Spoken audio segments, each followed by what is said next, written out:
Welcome to Podcast by TechNation. This is a series of podcasts focused specifically on the biomedical and HTM industry. Episodes will be added monthly. Listening to each episode is eligible for one continuing education credit from the ACI. At the conclusion of this episode, you'll be able to access a link that will take you to a quick survey. You'll be able to download your certificate once you submit the survey. Before we begin today's podcast, I'd like to invite you to save the date for our upcoming MD Expo in Atlanta on April 11th through the 13th, 2022. You can find more details and registration for the show at mdexposhow.com. In this episode, we are joined by Chase Torres, also known as the Bearded Biomed, and David Braeutigam, an experienced healthcare technology management consultant with an extensive background in biomedical and clinical engineering operations. Gentlemen, you may begin whenever you are ready.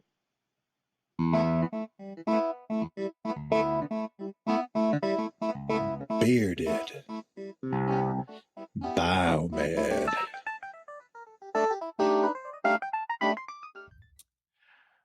Welcome back. This is the Bearded Biomed, giving you another episode, and got a special guest with us today. It's David Braeutigam, and if you don't know him, you will get acquainted with him real fast because, he's done a lot for the field, and that's why I wanted to bring him to you today. So, David, if you wouldn't mind just introducing yourself for the listeners and just give us a general background of where you're coming from. Sure. Like you said, my name is Dave Braeutigam. I've been in the field for a long, long time. I was Army trained as a biomed. I actually went to Fitzsimmons. After Fitzsimmons, I went to Walter Reed, the old Walter Reed, not the new one they just tore down. Actually, I helped install the equipment at the so-called new Walter Reed. So I was there for a year, went back to the Army school for the advanced school. And then from there, I went to the exact opposite of Walter Reed. I went to Fort Bragg to a field unit. And I was there for couple of years, 2.5 years, actually played Army for a long time. And I think that's when I learned that I love biomed, but I don't think I want to be in the Army as a real soldier like everybody else. So I actually got out and moved back home to El Paso and worked at a hospital there for a while. And then I left probably later that year and moved to Dallas. My brother was living there. And I started working at Baylor Healthcare System. And I was there for 30-something years, 35, 36 years. I worked my way up from a tech to supervisor all the way to the I guess you'd call it the director for the whole system for biomed, non-imaging. And I left in late 2017, did some consulting for a while. And then about a year and a half ago, I started teaching at a new biomed school in Allen, Texas. So it's actually been kind of a nice ride for me. Well, I would say that's an impressive career, and actually one I'd probably want to emulate myself. We actually have a lot of similar background because, I was Army trained as well. I didn't start at Fitzsimmons. I actually went to Shepherd Air Force Base, but, I understand where you're coming from with the field unit because my entire tenure, the 8 years I had in the military, I was stationed at Fort Hood under First Med. So I know exactly what you experienced just because I kind of had the same experience, whereas I didn't really feel like I was contributing what I could being a biomed, in the Army. And I just wanted to make more of a difference for actual patient care, which I wasn't getting, unfortunately, as in a field unit. But what exactly, how's the program going down that you've started over the past year? It's actually going real well. When I was working at Baylor, so I don't remember when this started, maybe 2016, 2017, 2015, Colin College contacted a bunch of the local biomed or, the hospitals in the area. And so, I don't know, probably 10 of us got together with the school and kind of laid out how they were interested in doing a biomed program. So I was there to help kind of design what we were going to do. And then when I left Baylor, I guess I kind of fell off the map on what was going on with the school. And I think in, would that be 2020? So sometime in summer 2020, I saw they finally had the program ready to go, and they were looking to hire somebody. And I thought that might be interesting to do that. So I interviewed for the job, got the job as the only person in the biomed program to teach. But that also kind of gave me a clean slate. So I got to choose equipment, choose tools. I get to select, what's going to be taught, which also means I have to develop all the programs, which is kind of interesting. And the thing that I never did realize until I got into it after a while is how much I missed being a biomed. Because, I mean biomed as a tech, because I was a director for a long time, so you're not really doing hands-on work. And, that's really almost 180 from being a BMed. And I really forgot about how much just hands-on with equipment, how much fun that is. I guess I'm a kind of a techie guy anyway, so I really miss that. And, being able to select the equipment and buy the equipment is really kind of fun. And putting the classes together and teaching the students what it is to be a biomed and what's the responsibilities. And, it's more than just safety testing. It's everything. It's customer service. It's a whole roadmap on there. And that's what I really enjoyed. Yeah, there's a sense school's of been purpose. going for, I think, since September of 2020. The first year, it's an associate degree, so it's four semesters. The first semester is your basic stuff. You've got your math and electronics, English, all that type of stuff. The second semester is when you really get into biomed, which is an introduction to all the rules and regulations, DNV, Joint Commission, CMS, all that type of stuff. And then there's a class on what I consider Biomed 101, IV pumps, syringe pumps, PCA pumps, all that type of stuff. The second semester, which we just completed, there's an introduction to physiological equipment. So anything you can think of that takes a measurement on a person. So all your ICU monitoring, all your vital signs monitoring. I taught another class on IV pumps. I've done both Hospira IV pumps and Alaris IV pumps. Which are the two other of the class most common was, ones. Well, and that's kind of one of the nice thing about choosing a program. I try to choose what's the most common. At least I know for the Dallas-Fort Worth area what we're going to do. Right. Yeah, relevant equipment. Right, because that's probably where they're going to stay. They might move away, but more than likely, initially, they're going to probably stay in the Dallas-Fort Worth area. And, this last semester we did OR equipment. So we actually did ESUs, tourniquets, talked about some of the different types of monitors that you'd find in the ICU or the OR. Actually did the recovery room, went over to the NICU and women and children. So we did radiant warmers and incubators, fetal monitors. We kind of covered the whole gamut. And then their last semester, they'll actually have 3 separate classes. One is on all clinical lab equipment, respiratory equipment, and then imaging equipment. So it'll be actually a lot of fun, I think. Now, just based on what you're telling me offline, just what you have set up for these, newer recruits getting into the field, they have, quite an opportunity ahead of them with just everything you're able to, accumulate to teach them. I can only imagine how expensive it is to maintain all this stuff. Well, and that's I think that's part of the teaching is the responsibility of trying to do how do you do the repairs and how do you find equipment. One of the things we actually did this last semester because I've been in the field for a long time, so I have a lot of contacts, and I'm always asking them, what are you finding that are missing from new biomeds? And one of them was just literally documentation. How do you document work orders? So, that's a good idea because I've always thought that was extremely important. And so I know the two of my friends work in the field from Accruent and Nuvolo. So I was going to reach out to them. But first, I backed up and looked at what software do we mostly use in the Dallas-Fort Worth area. Nuvolo. And definitely Accruent and Nuvolo. Nuvolo is more the one that people tend to use right now. And so I contacted a friend of mine at Nuvolo, and I said, this is what I'd like to do. I'd like to use your product at the Biomed School, and I would like you to give it to us so we could teach the students how to do that. She goes, well, I think that's a good idea. Let me take it up the chain and let me talk about it.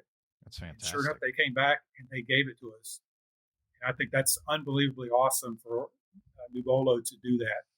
And I actually heard, I think they're actually going out to the other biomed schools in the United States and going to offer the same program to them where they can have their students use Nubolo product when they're teaching their students about biomed. So this will be pretty good. No, that's fantastic because I mean, I know for our company right now is using Nuvolo, and I know a couple manufacturers use it, like GE. It's definitely growing, and there's a lot of different uh, just additions that they've added to the software that just make it, it makes sense for students to learn it. It's awesome that you got them to do that for you, especially if Well, they're going into the job field and they're already trained up on it. They already got a notch in their tool belt. This is going to make them more marketable to join a company. yeah, I had some of the guys from GE locally come to the lab. I call it the lab, and look at the stuff. And I told them about Nubolo, and oh, that's great. So if they can learn Nubolo before they get on board with us, that helps them. It's one less thing they've got to train them on. Because I would say with training some of the new techs that we have, one of the biggest, it's not necessarily teaching them. I mean, as biomeds, we grow based on experience and, learning new equipment as we go. But the biggest thing, like you talked about, was documentation, especially with the field going more towards like ISO and, falling more into what DMV and, more strenuous documentation required. I don't feel like we do that enough or stress that enough. I would say documentation's more than probably 50-60% of the job. And I don't feel it's like very important. There's a bit of frustration sometimes when I see a technician's notes and it's hard to discern what they did or even, what the initial issue was. Sometimes it's just cut and paste, and that's not going to help us down the road, especially when you need to know what was done to it in the past. So Well, and that's actually a good point. And I think the hard thing is to give a good definition of what is good documentation. And we've all seen the funny jokes out there of, it says broken is the problem, and the tech being funny also will put in fixed. Well, that's humorous, that's fine, but that doesn't help anybody. It's never going to help you go back and try to find out what was the initial problem and is it a repeating problem. And so I think as a field, we could share what we think are I guess you'd say, what's the best practice in documentation without obviously going overboard. right. Is, what's kind of the sweet spot of really good documentation. And then you've got to sell it to the techs that if you take a little bit extra time, it's going to help you and your fellow BMEDs when they're going in and troubleshooting a piece of equipment. Because the database of what you've got repaired on that piece of equipment obviously is useful from a CMS or Joint Commission or DMV standpoint, but it's really key for you on finding out what the issues we've had on this piece of equipment. Absolutely. So what would you say? Obviously you're in the teaching realm now, but I mean, coming from a standpoint from a new technician, what do you think is the best part of the job? Because obviously we also have an issue of, the field's not growing fast enough. So I think it's more like we discussed offline, marketing the profession. So what can we come across to those that may not know about the biomed field about what makes it so special? Yeah, I think, we've been talking for years, and there's other professions that have the same problem of, the older generation like myself, we're getting ready to retire sometime in the future, and there's not that pipeline of new techs coming in. And, initially people will say, well, the problem is all the schools are closing. Well, the schools are closing because there's not a supply and demand, right? Mm-hmm. You could argue there's a demand, but we're not.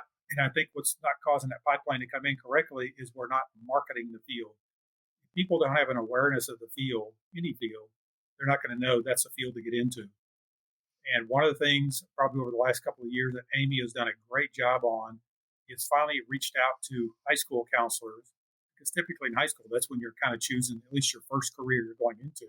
Right. You have to expose those high school counselors to this is a good field for somebody to get into. And it's actually funny, when I talked to Danielle at Amy about this, she asked me, she said, well, how did you get in the field? I said, well, ironically, my high school counselor told me, says, I took a test. I don't know if they still do this test. It's called the ASVAB, Armed Services Aptitude Vocational Battery Test, something like that. and I scored good in math, electronics, some other stuff. And the counselor says, you'd be good in biomed. I had no clue what she was talking about. And I said, okay, I'll do that. Actually, two people in my class, went into biomed. And I've been biomed my whole career. Coming out of high school, went right into the Army, and that's what I've done my whole career. And Danielle told me, she goes, I think you're the only person I've ever known that the high school counselor told you that. Yeah, you're an Going outlier. back to what you said, I think that's the key, right? So where's the pipeline? Where are the people coming from? And so they've worked with high school counselors. There's some national association, and they're working with them to educate them on what the key benefits become of biomed. Now, biomeds, I think for years, I've done it myself, have gone to high schools or gone to junior high schools and, do demonstrations and show students what biomed is about. And I think that helps. But you almost have to do it on a more global level, right? To get to the high school counselors so they're aware of it. And so it's not just local communities doing it if they can get a chance. And especially the last couple of years, we probably haven't been able to do that anyway. No, so past episode, I actually talked about this, just how the biomed field is aging in general. There was a study actually done earlier this year, and the average age of a biomed is 49 years old, with 75% of our population being in that category. They're also estimating that only 12% are women. So also we need to focus on, adding more minority to the field as well. Because I've came across multiple just incredible female technicians, and I feel like we're really doing our field a disservice by not adding to that. But like you said, it's all about marketing. It's about creating awareness, and Amy's really leading the charge in that from what I can tell. Like I said, they got the HTM in the box. They got the apprenticeship programs. Individuals like yourself are actually establishing biomed programs instead of us just having to rely on, electrical or mechanical engineering degrees. There's actually a focus on a biomed program, which, as we discussed, it's a supply and demand. We have to increase the supply so we can have the demand for increasing, the education like you've already started over the past year. So, right. Do you do you have a particular funny or repair story as a biomed that you've either heard or that you yourself had experienced that just would be worth mentioning? I have both an interesting one and I have a funny one, so I'll do two different ones. An interesting one is I was the only biomed at a hospital. I can't remember how big it was. Say it's probably a couple hundred beds. It was in the Dallas-Fort Worth area, and I was trained on anesthesia, so I did everything in the hospital other than imaging. And someone in the OR came to me and says, we're getting headaches in the OR, and we think we have a gas leak there. Can you come and check to see what it is during a case? And if people have ever worked in the OR, it's pretty rare you ever go into an OR during a case. So I was a little concerned about going in there. I was used to going into OR. That's not a big deal, but you don't normally go in during a case. Luckily, we had all the equipment to, check for gas leaks, meaning, a sniffer for checking gas leaks and stuff. And so I went into the OR during the case. I sat, kind of to the side of the anesthesia machine where I could look at the anesthesiologist. And, I turned my machine on and I started moving the wand around to see if I had a gas leak somewhere. And sure enough, this thing pegged. And it's like, okay, now I've determined there's a gas leak. Now we got to figure out where it's coming from. So I kind of watched it for a while.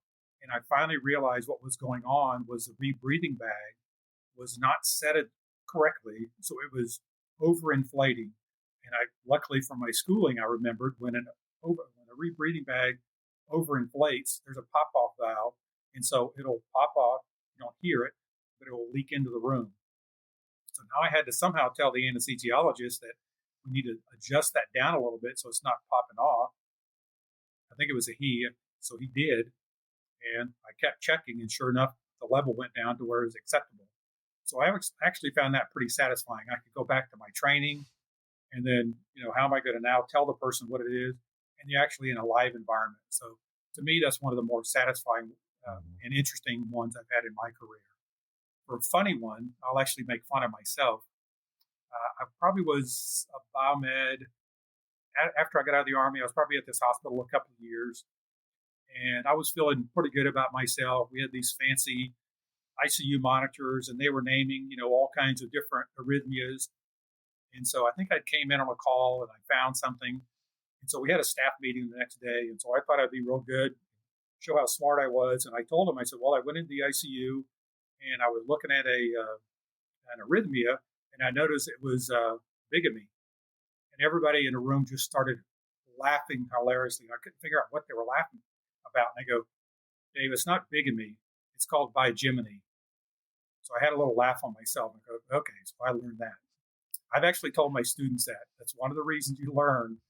You want to learn enough about the clinical side where you pronounce things correctly, and so you know what they're talking about, and don't make the same mistake that I did. Now, luckily, I only made the mistake, at least I think I did, to my fellow biomed, so we all had a good laugh about that. Don't give the nurses any more ammunition to use against us. That's true.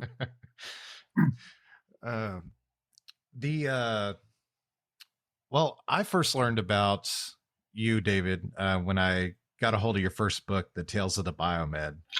And you told me that you actually have another book out. Are there any future publications you're planning on rolling out to us?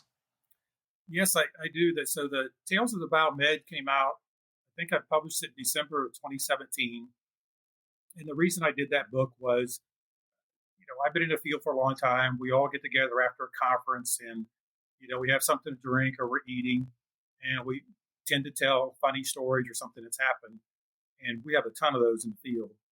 And so I go, I need to put these in a book. We need to save these because you don't want those to just die away.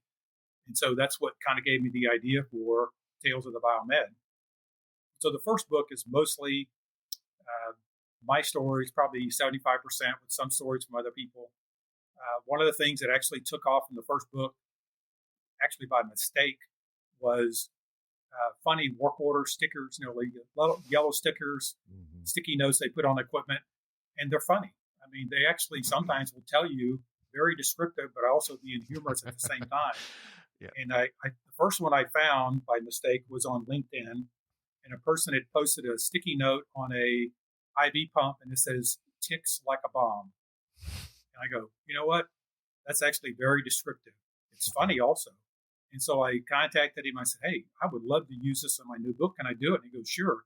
And so that started that whole trend for the first book and the second book, and I'll go to the third book also. And then I don't know how many biomeds I've talked to about that. They go, oh, we used to have a wall of those funny sticky notes up on the wall. And I've even talked to vendors that they get those funny sticky notes on equipment that's shipped to them for repair. So it's a combination of stories, sticky notes. The last book I did, which was earlier this year, is Tales of the Biomed Part 2, which is kind of the same format, but more stories from other people, funny sticky notes. But I've also started adding funny work orders. So people do a typo, somebody enters a work order like a clinician or a biomed, and they just mistype something like we all do, but it's actually funny when it's mistyped.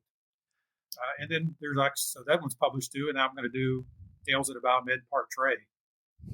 That's awesome. I love There's another book I want to do. It's kind of on the sideline, and it's called Incredible Tales of the Biomed. So Tales of the Biomed is meant to be more humorous. Right. And Incredible Tales of the Biomed would be, I would almost say, day-to-day Superman type stuff that biomeds do in the hospital. Heroistic actions. Yeah, and for example, people go into the OR. We've had a ton of stories of people who are down in Houston where the hospitals were flooded and biomeds come in and rescue equipment or get up equipment. The last couple of years with COVID, there's probably a ton of stories out there of biomeds, basically putting up an ICU in no time at all or extra telemetry. Those are great stories, and I think that's actually would be a great book to help market the biomed field. Yeah, that's why they call us the unsung heroes, though, because a lot of people don't know about these stories. I absolutely would agree with you. That's I hope you pursue it. I'm pretty sure a lot of us in the field would have plenty of stories to contribute. Yeah, now I think that would be sometimes that's the hard part is I think people have stories, but sometimes they just forget to send them to me because we're all busy, right? We've got a ton of Yeah. stuff going on, and so that's probably the last thing on our mind. But I would love to have more of those heroic stories to add to the book, and we could just get it out earlier. I've even reached out to, I think both Amy and TechNation have both given me permission to republish stories they've done over the last 5 or 10 years that I consider heroic stories. There was a story about a couple of biomeds in California when they had those fires, and the fire was approaching the hospital, and the biomeds came in and helped evacuate the hospital. So it's not always going to be about medical equipment; it could be other things above and beyond. And those are great stories. That would be absolutely awesome, and Amy could definitely utilize maybe even your book just to get the word out, take those stories into high schools, and just inspire the next generation. Yep, I agree.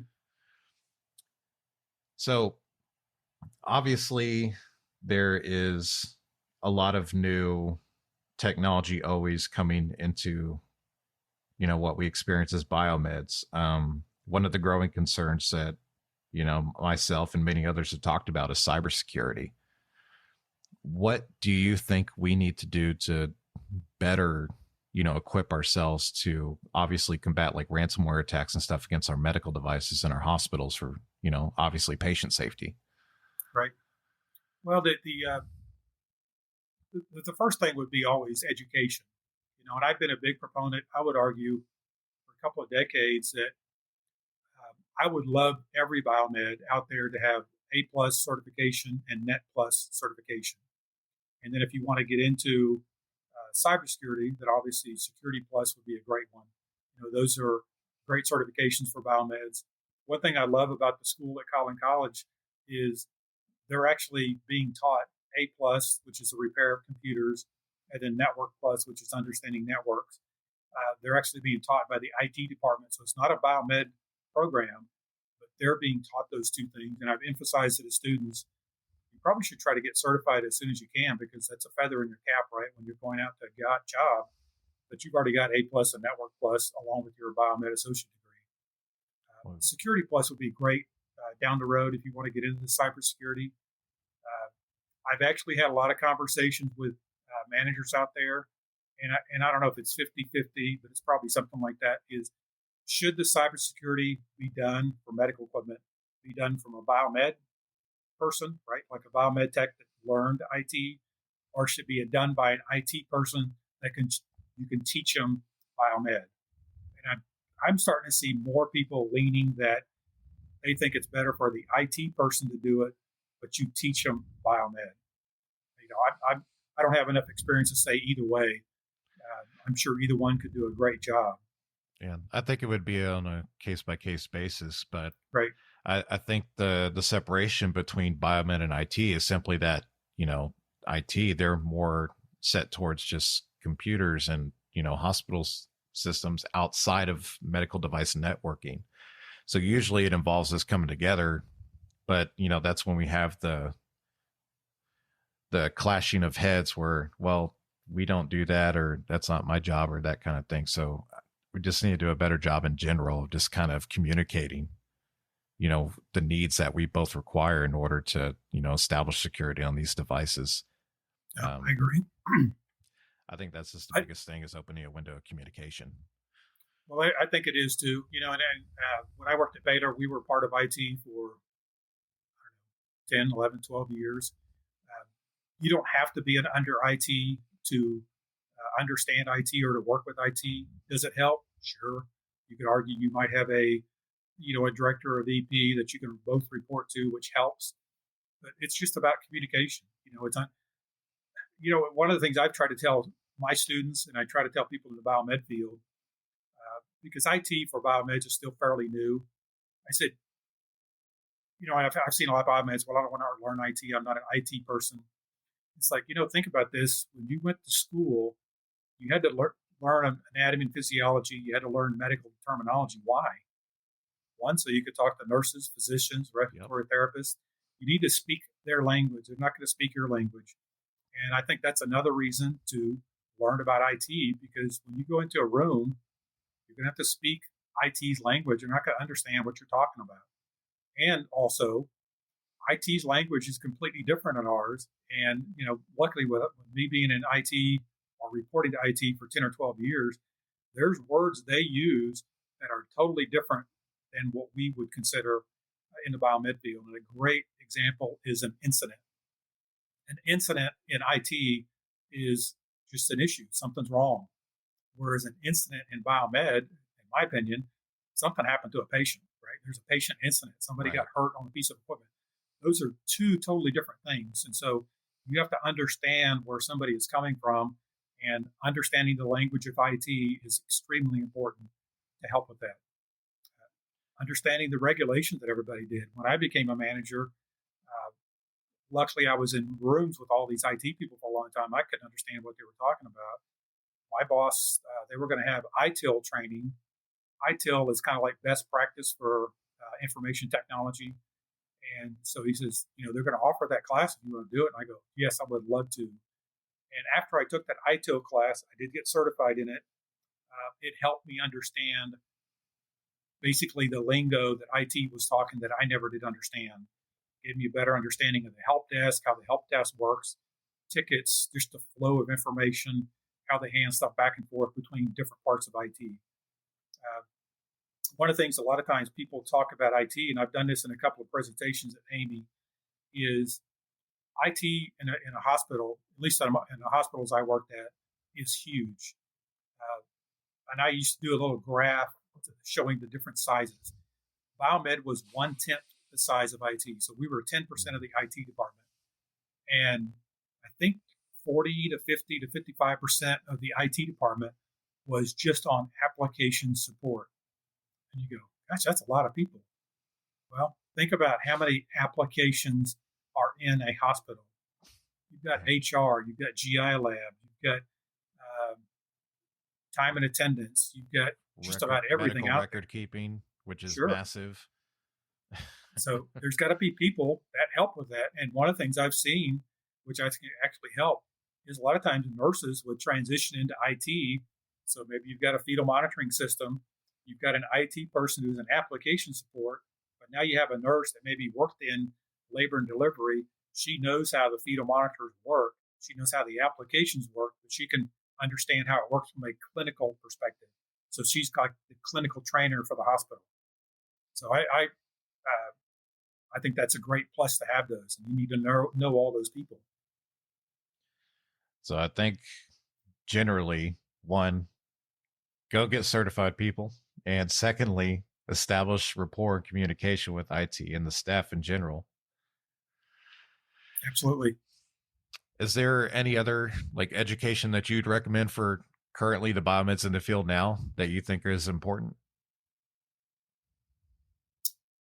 The thing that people tell me all the time, and it's not so much an education thing, like you'd go to a formal education, is customer service skills. And I'm still trying to wrap my hands around what customer service is. I'd like to see somebody's, best practice for customer service. I think most of us know what it is, right? When you see it, but it's hard to put it down on paper. If I was going to put it down maybe on paper, it would probably be empathy, right? So when you go to a person, they say they're having a problem with something. And I've probably seen this a couple of times, and hospitals do kind of a training class on stuff, is, apologize that somebody's having a problem with the patient monitor. It's not admitting guilt. It's like, I apologize, the monitor's not working for you. Let me take a look at it. Let me see what I can do for it. And I'll get back to you as soon as possible. The other one is listening. And listening is kind of a hard skill to do, because a lot of us want to answer the question or jump to the conclusion of what's going wrong. And so a lot of times it's hard just to keep your mouth quiet and let the person tell you what's going on. Listen to them and not immediately try to come back with a reply. Let them tell you what it is. Let them show you what they're doing, and you'll probably get a better idea of what's going on. And I think one of the weaknesses that most biomeds have for a long time is follow-up. Is The perfect example we used to do with our techs is we'd have a telemetry transmitter. I troubleshoot it. I found out what's wrong. I send it off to a vendor. It takes a week or two to get back, but I never tell the customer. I never tell them, maybe I tell them I'm going to ship it off, but I never tell them it's going to take a week or two. I never say I'm going to expect it back in 2 weeks. And then maybe in 2 weeks, you get an email to say it's backlogged. It's going to be another week. So our technician will fail to follow up with the customer, let them know it's going to be another week or so. And that kind of gets, the customer on the bad end of the relationship scale with the biomeds. They don't know what to do, right? Do I need to get some more transmitters in? Do I need to have more staffing or something? The follow-up is a really good key. And I think that's where good managers can help with giving them kind of a toolkit to help with that. Email them, since I've sent it out, it should be back on the 15th of January. And then put a calendar reminder, follow back up. If it's not there, follow back up. Meet with your calendar, with your customer, says, I've contacted you. I apologize, it's going to be another week. You keep going until you close the loop on that. You hit a lot of great points there. I would say customer service is one of my biggest pet peeves when it comes to technicians. One, we need to understand that usually when we're getting called, it's because something needs to be addressed. And, the person's not going to be in the greatest mood to begin with just because they have patients to take care of. And this is already inconveniencing that process. So we have to taking, the call or, any kind of finger pointing personal out of the picture, because that's not what this is. Secondly, the fact that you need to continuously provide updates and, let them understand what's going on, because they don't know what's going on unless you tell them. Many times I'll have, we can have a tech come out and, they'll do whatever miraculous repairs needed to be done or solve this issue or solve that issue. And then they leave the site, or I'm speaking from field technician perspective, but I mean, this can apply in departments as well. And you don't let the person that initially put in the call or let someone know what you did, then how are they supposed to know? How are they supposed to establish that you even did the work to begin with, or even appreciate your work if you're not, telling them what you did? Now we all joke as well that medical device, when it comes to clinicians taking care of it, from time to time there will be user error, but if you just, plug in the device and don't tell them it was unplugged, or tell them that, hey, the SPO2 wire had a crack or something in it, is just, how are they supposed to know and correct it if you're not telling them that that was the issue, instead of just rolling your eyes, plugging it in and walking out the door? Right. So I would say, as a technician in general, customer service and documentation are end all be all. If you're not, giving that hands-on, eye to eye perspective to, your customers, and what's the point of you doing the job to begin with? Because they're never going to know. True. And that kind of reminds me of another term that I don't think it's that popular anymore. I think it was popular a couple of decades ago, was a stealth biomed. They come in, they fix something, and they leave. And it really it's a disservice to the biomed, because just like you said, you're not educating the staff on what the issue was. And sure, if it's something as simple as a cable was unplugged, or a cable was bad, or a setting was wrong, just educate them on it, and have some empathy with them. And it says, "This is what I found. Let me show you what I found." And you could say, "Hey, it's a simple error. I've done it myself," which we probably have, and probably, if anything, it's probably going to save you a call down the road, because they'll probably remember that. They'll remember, one, because you were kind to them and showed them how to do it. I think arguably you might find that you have less calls like that, because if you teach them what you found and they're nice about it, they'll be doing that in the future, and they won't have to call you. Right. And actually, that's better for everybody, because now they're monitoring the patient quicker, right? Instead of waiting for you to get up there and do your work. I think it's a win for everybody. And general equipment downtime is bad regardless. So right. If we can just do the little stuff, which attention to detail, and just, doing the little extra things that we can do, it's just increasing the patient care experience to begin with. So that's something that just needs to be emphasized and, just retrained on from time to time. Yeah, the other thing that along with those things we mentioned about with empathy, listening, and follow up is rounding. And I don't remember how or when rounding became real popular. It was real popular when I worked at the last hospital, and actually, I think even before rounding became popular, I think my boss taught me to do that. He actually, I think, told me one time. I think I was at my desk, and he goes, "What are you doing?" I guess I told him. He goes, "If you're not repairing equipment, you need to be up on the floor. You need to be." He probably didn't use the term rounding, but that's what he implied. It's like, wow, great point. And so as I got older and I guess a little bit more experience, I understood how important rounding was. And so I actually wrote guidelines on what I expected our technicians to do during rounding. And we'd actually give classes and show them what you can do. And even with my students, I tell them the same thing. And I'll give you a couple of examples that are real simple. I said, as a tech, you can, first of all, I'll give you the guidelines first. The guidelines are any critical care area, you should be up there every day, at least once. So ICU, ER, NICU, OR, telemetry, all those areas, you should be at least walking through, contacting somebody, asking them if they have any issues. And if not, then you can leave. But you should also walk the area by yourself. And then other areas that maybe they just have a defib or a couple of, once a month, once every couple of weeks or something, they're not going to have that much equipment that's going to fail. The other thing I tell people is that you have a lot of experience. You're going to know what fails. A perfect example is defibrillators. Most floors have a defibrillator. Nurses test them every day. I don't think they test them every shift anymore, but at least once a day. I've seen some departments that go as far as unplugging a defib, powering it on, testing it, plugging it back in, etc. Well, you know what happens there? It's not going to get plugged in because somebody forgets, or they have a code, and when they rush back, they forget to plug it back in. Most defibrillators I've seen, if you walk up to the defibrillator, you can tell if it's plugged in or not because there's an indicator light that says the battery is charging or it's plugged in. And so I've taught my techs, I go, this is a simple one. You're rounding, you walk by defib, you look, you don't even have to slow down. You look for that indicator light. If it's on, you can keep going forward. If not, then you stop, plug it back in, and then continue your day. One of the other things we found with defibrillators is expired accessories, so like pacing pads and electrodes. And so there was a floor that I walked by, and so for whatever reason, I decided I'm just going to rummage through the pacing pads and see what they look like. And the issues we found were pacing pads were put on to get ready to use, so they were out of the foil wrap, right? Which, from a patient perspective, makes sense because now I can put them on quicker, right? One less thing. What the user doesn't understand is now they've got it out of foil wrap, they're going to be exposed to air, and they're probably going to dry up quicker.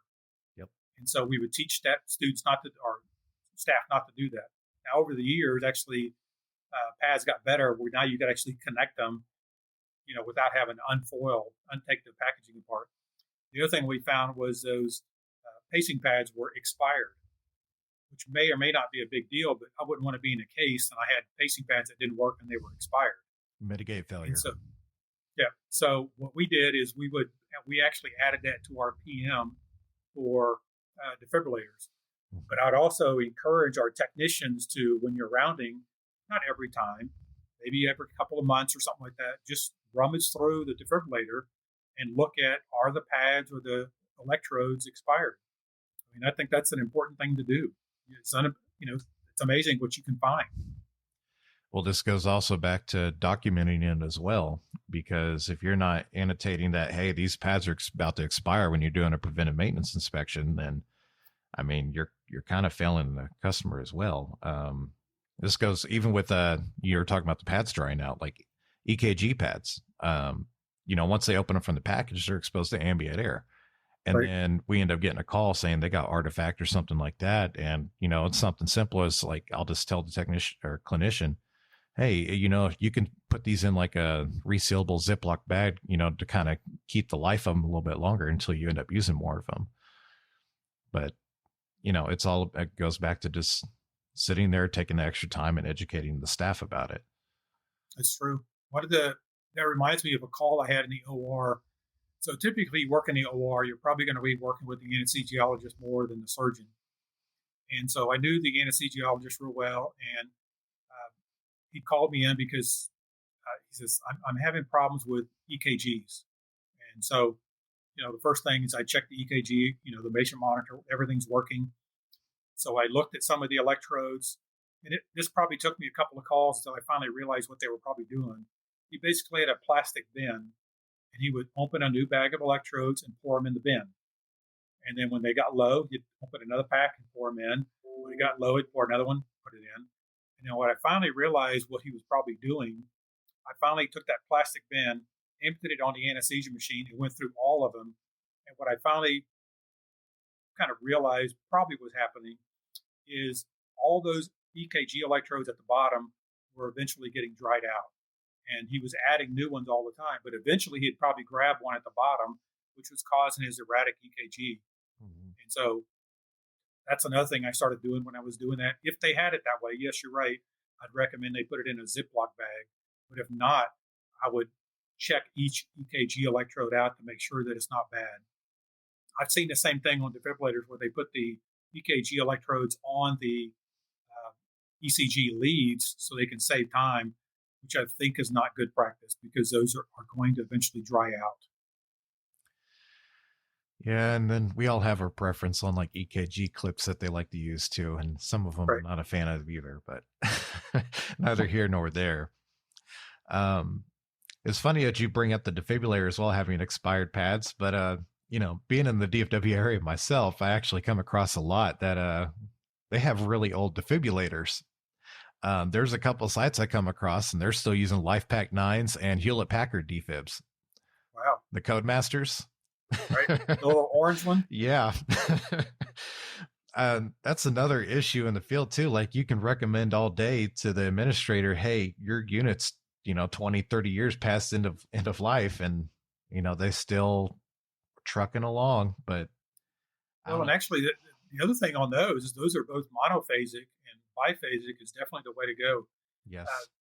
I think I actually taught my students this last semester. I kind of taught them about end of life and end of service and when do people replace equipment. I told them how long biomed equipment lasts. And I said, one of the things that's an indicator of replace equipment is some new technology that's going to revolutionize how people get cared for. I said, that rarely happens. Now, CT, yeah, you can get better resolution, et cetera. But I said, in my career, the only one I can really remember that was totally changing was going from monophasic to biphasic. They talked about that was a huge change in care. Biphasic was so much better for the patient, lower energy, better outcomes. There are all kinds of white papers on this. And our hospital actually made a push that we were going to replace all of our monophasic with biphasic. It didn't go as fast as we wanted to. It took a couple of years, cost money. Mm-hmm. But like yourself, I'm surprised that anybody would still be using a monophasic defibrillator. The advantages of biphasic is just unbelievable. They're just these critical access hospitals, out in the middle of nowhere that I take care of. And yeah, I come across stuff like this all the time. I don't think it's a point of what some of them, it's not having the understanding of, the benefits of managing the life cycles of equipment, but it's also a financial aspect because, a lot of these regional hospitals, a lot of them have closed over the past year or two just because of COVID. Sure. They're getting hit harder and harder, and they're just being able to try to pay their staff, much less have the staff to support and actually use the equipment to begin with. So their last thought that comes to mind is replacing this piece of equipment when they're just trying to keep the doors open. Unfortunately, some of these rural hospitals that I've taken care of, they're the only hospital around for 50, 100 miles. It's just something unfortunate that's came from COVID, but that's something I always try to, stress is just trying to manage the life cycle of your equipment. If we can't get parts for it, if we can't support it, then it's the worst feeling in the world as a biomed when you have to tell the customer, there's nothing I can do for you. Just because I mean, I can't replace this part. It's gone. And, by that time, some of this equipment, you might get lucky, be able to buy it off of eBay, or, there's a third party vendor that bought all the rest of the stock from the manufactured shelf. But some of this equipment, it's far past that point. So That's true. It's funny you mentioned eBay, because I've actually bought quite a bit of equipment on eBay for the school. And I think most of us probably feel eBay. You're buying out of somebody's garage, you're buying somebody's house. There's actually a lot of the eBay dealers that I buy from on eBay are actually, they have a brick and mortar store somewhere, right? So they just have an eBay store front. And so you're buying from somebody, if you want to call them reputable, you're buying somebody who knows what medical equipment is. And I've actually bought equipment to basically supply this equipment in the school. And actually, one of the things that I've had actually harder time getting is I've had people donate equipment to the school, but most people are not going to donate the accessories. So the non-invasive blood pressure, the EKG leads, the pulse oximeter stuff. I've actually been able to buy those on eBay. Yeah, eBay's been a lifesaver. What I need. Yep. Some of these older patient monitors at McKesson, Medline, Hindershrine, they're not carrying no more. Get lucky and find them on eBay from time to time and get some, up and running, at least until they can figure out what they want to do next. Sure. Is there any equipment for the school, since we're speaking of this, that you could benefit from for the students, that people could reach out to you about donating for, education wise? That's a good question. I've had several hospitals. I want to put an anesthesia machine in there because I've got an OR. I think I've got everything in the OR except for the anesthesia machine. I've had a couple of local hospitals that said they would donate, but they ended up trading it in when they bought new anesthesia machines. I would love to get one anesthesia machine. The school, so Collin College actually has another campus that teaches surgical techs, and they actually have a room with 4 or 5 anesthesia machines. So I wanted to get new anesthesia machines for them. Their anesthesia machines are old Narcomeds that oh God, probably from the early 80s. I'm sure they were donated to them, but I would love to get some anesthesia machines to give to them, and then one for my room, and then I could actually take the techs over, to show them how to work on the anesthesia machine. And I would always tell people is, if you're going to work on anesthesia machine, you probably need to go to school, from the vendor.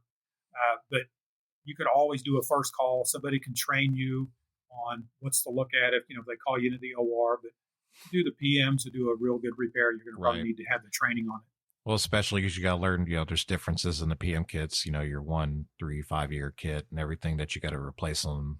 But I mean, for general teaching purposes, I mean, all anesthesists do the same thing. So there's nothing wrong with that. First anesthesia machine I learned was Narcomed back in the military days. Even what was the older one? The Magellan one that the vet techs would use. I hate to even think about what anesthesia machine I worked on when I was in the Army. So I'll tell you another funny story. So here's a funny story for you. That reminds me of my Army days. So I was at Walter Reed, and this is a long time ago.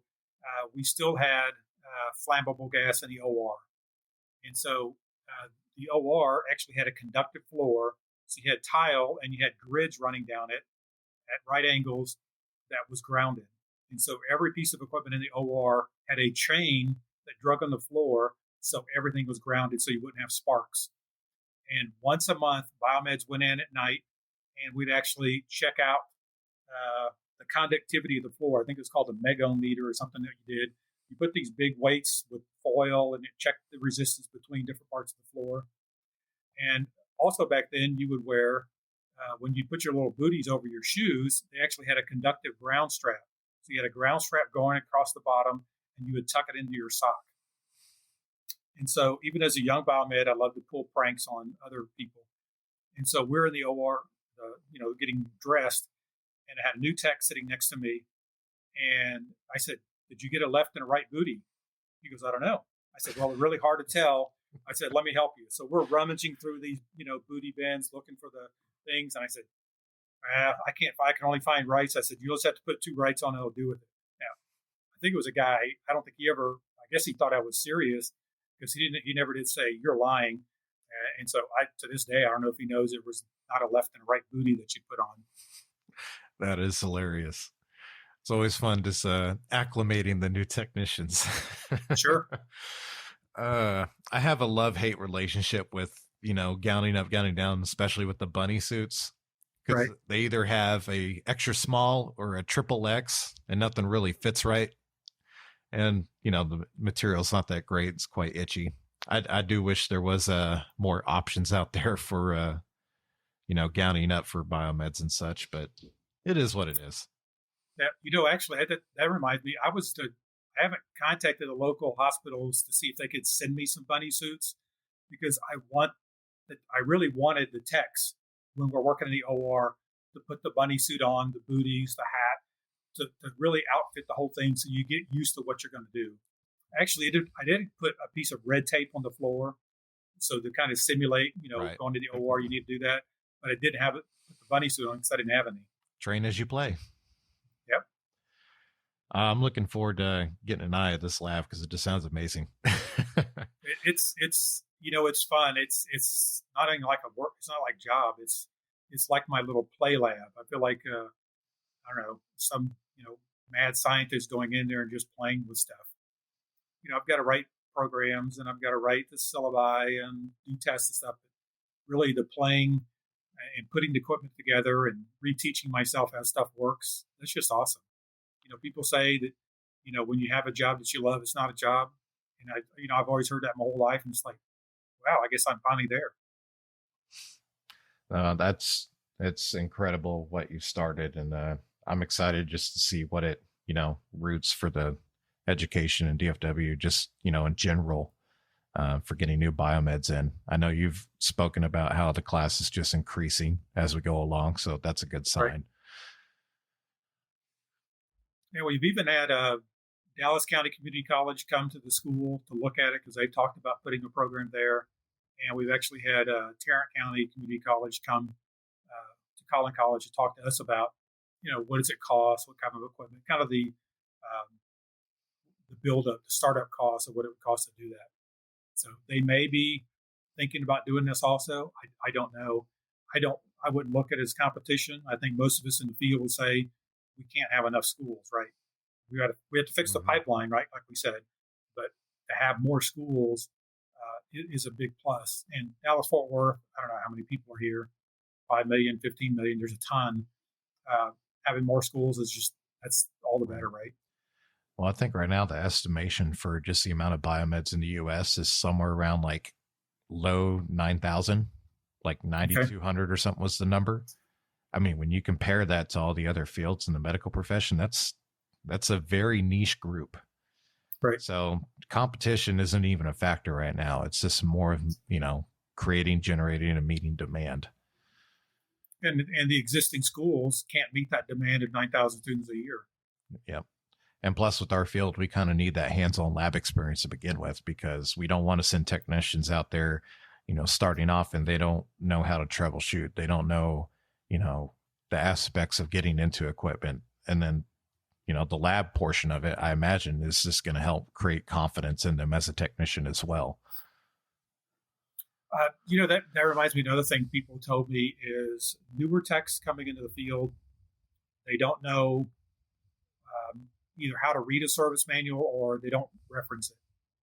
And so one of the things I started stressing in the class is I would take a PM out of a service manual, I'd put it in Word, and the first couple of times we did it is basically word for word for word.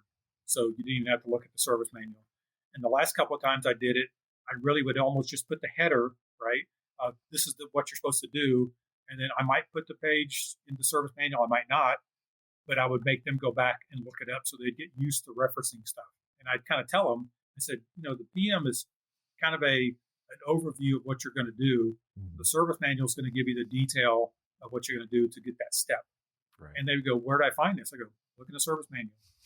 And most of them are actually pretty good about, Control F in the PDF document and find a word. And they might have to hunt and peck for a while to find out what they're trying to do, but it worked. They got better at it as the semester went on. Yeah. I think us have just been around for a while. We're just used, we actually had binders, paper manuals that we would open up and look at. Nowadays, it's all digital. Right. So, they're they're not used to it. But even today, there's the service manual's your friend, along with manufacturer tech support. These two tools give us, the opportunity, one, to be able to service the equipment, and two, to learn. So that way, next time you may not have to call tech support because, hey, you've done this before. Right. But I think that's all we had for today, David. Is there anything that you just want to cap off with? Any words of wisdom? Oh, I'm not sure if I could add the wisdom part. Probably maybe the closing part of this. We talked about uh, sources for information. Definitely, the service manual should be the number one source. But there's also a ton of other sources, and I think most of us know the Better Biomed guy, right? So he does videos on all things biomed and all kinds of stuff. And I he does a watch great him job all the time. He has great material.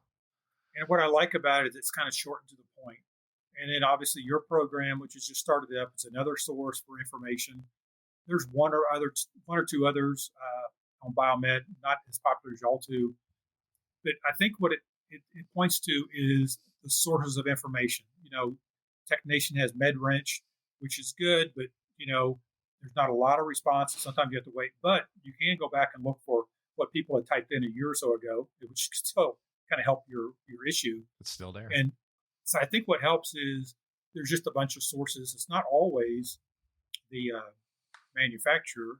It could be social media. It could be going online and just typing in a question.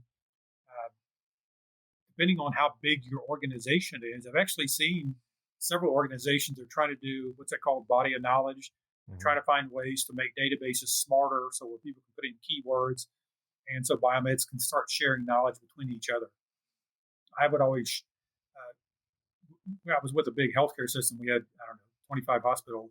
I would say, if you don't know how something works, you should reach out to your other biomeds, right, in your healthcare system, because they probably have seen it. And so use them first. The other thing is, if you have a local biomed society, or you go to MD Expo or AMI, network with those biomeds, and that's another people that you can throw ideas off back and forth on equipment issues. The old days there was biomed talk, which was good and bad. That's kind of the same idea, but you can do that type of idea by just networking with other techs and sharing the information between them. There's plenty of sources out there for us to exchange knowledge.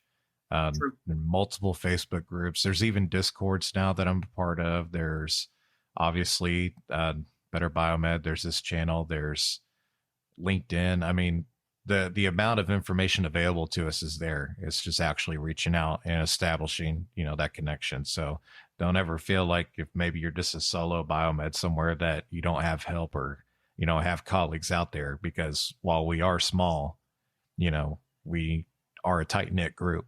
So yeah, that's absolutely, expand. If you don't know a biomed out there, you probably know someone that does. And if you don't, get to know them. Sure. David, I really appreciate you being on today. Love the conversation. It's been an honor. I'm looking forward to, eventually getting out there to your program and just checking it out. And, if y'all haven't read any of his Tales of the Biomed, I highly encourage you to. There's some funny stuff in there. But this is the Beer Biomed. I wish y'all all a happy new year, and it's been a pleasure, David. Thank you, and I'll keep in touch. All right. Thank you. Happy New Year. Happy New Year. Bearded Biomed. Thank you, Chase and David, for a great presentation. If you enjoyed today's episode, you might enjoy our ongoing webinar series, Webinar Wednesday. You can find a calendar of upcoming live webinars as well as an archive of on-demand webinars at WebinarWednesday.live. To obtain your continuing education certificate, please remember to click the link located below this podcast title to complete today's survey. If you have any questions, you can reach us at webinar@mdpublishing.com.